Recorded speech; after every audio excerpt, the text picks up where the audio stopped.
All right, UFC 283 is here. We will crown a new light heavyweight champion. Glover Teixeira, Jamahal Hill. Who's going to come away victorious? I'm going to talk you through my pick and what I'll be putting in on Verdict. If you haven't already, make sure you go check out the Verdict fantasy game, the Verdict app, verdictmma.com, all that good stuff. Bunch of good guys over there. Love the game. Love the fantasy offering. Slowly getting more and more into it. Let's talk about this main event. For me, and really for most people, I think it's a pretty straightforward fight to break down. We don't have to, we're not talking some crazy stylistic matchup. It's crazy power from Jamahal Hill. Can he knock out Glover Teixeira before Glover takes him down and either submits him, grinds him out, all that stuff? Jamahal Hill has good BJJ. He has the credentials, but you think of, his noodle elbow after Paul Craig dislocated his elbow in that fight for Jamahal Hill's UFC loss. And Glover Teixeira has been in war after war, was just in a war with Yuri Prohaska. It's an accumulation of damage.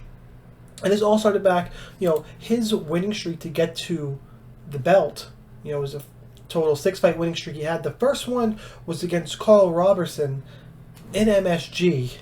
And he was basically knocked out in that fight, hit the ground, woke up, and then eventually got a takedown and submission in that fight. There's a lot of a lot of things had to happen just right for Glover to get where he is. Not taking that away from him, but he has been flash hurt time after time after time.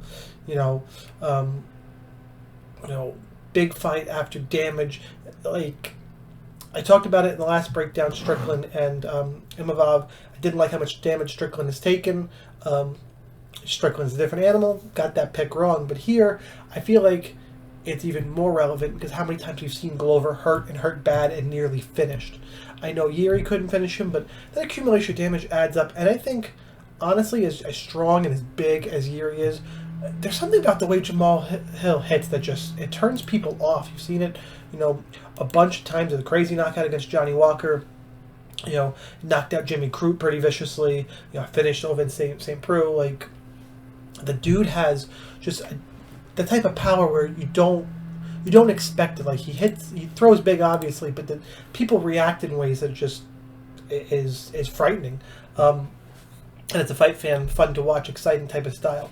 So how does this fight go? It's I'm kind of talking what everybody knows. Hill striking, Glover grappling. There is the point that Glover is going to be looking for takedowns. He took down Yuri 5 times, Jan twice. He can get them, and Jamahal Hill's takedown defense is only sitting around 65%, and he was taken down multiple times against Thiago Santos last time out. Unfortunately for Glover and the Brazilian fans, I think Jamahal Hill's power is going to land here. I'm on his side. He is my pick for this fight, and the official pick is Jamahal Hill, round 1 knockout. I do think it kind of needs to be round 1 because as we get it could be 2, but as this fight gets later, I just think it favors, it's weird to say because Glover's the older fighter, I think it favors Glover more and more in that he's found his, that means if Jamahal Hill doesn't get the early knockout, it means Glover found a way to get this fight to the ground, close the distance, and it's not the kind of fight Hill is looking for, unless Glover's chin just stands up and he just is flash hurt, or Hill doesn't want to rush a finish and just kind of, or stays more methodical and boxes him up.